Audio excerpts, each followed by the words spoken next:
Okay, that's actually you just told me something new. So there's no way we can earn our way into heaven. You're saying the only way is to accept Jesus as the Yep. sacrifice for us. Accept his gift of him taking your punishment. Yeah. I don't know why.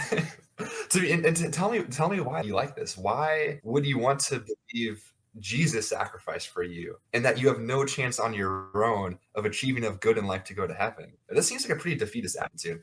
That's a great question. I would say it's a realistic attitude, and this is why.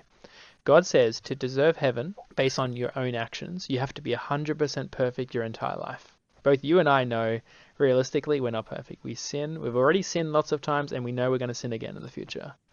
That is why if it's based on us, we're guaranteed a spot in hell. We need someone who's perfect then, who's willing to swap places with us and bear it on our behalf.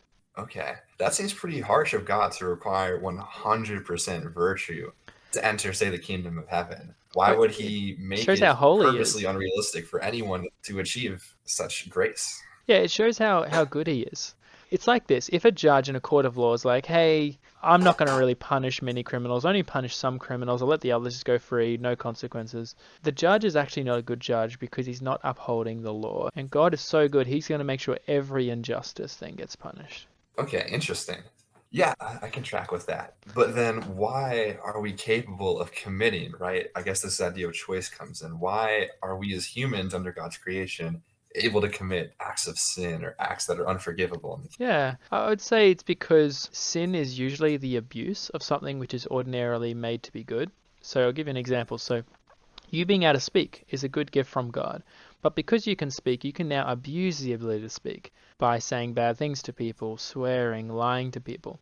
Hmm, interesting. If God is creating life as in humans with a conscious, and he's creating this afterlife for us, it doesn't seem very realistic that he would make it unobtainable unless we condition our acceptance onto Jesus Christ. It seems like if God was all knowing and all powerful, he would create a better system for us. God made or allowed this to happen this way because it actually shows how amazing God is.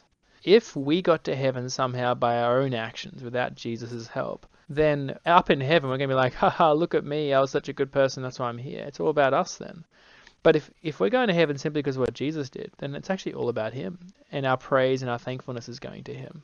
So we get to really see God's love when we realize he's the one that saves rebels like us. Hmm. Wow.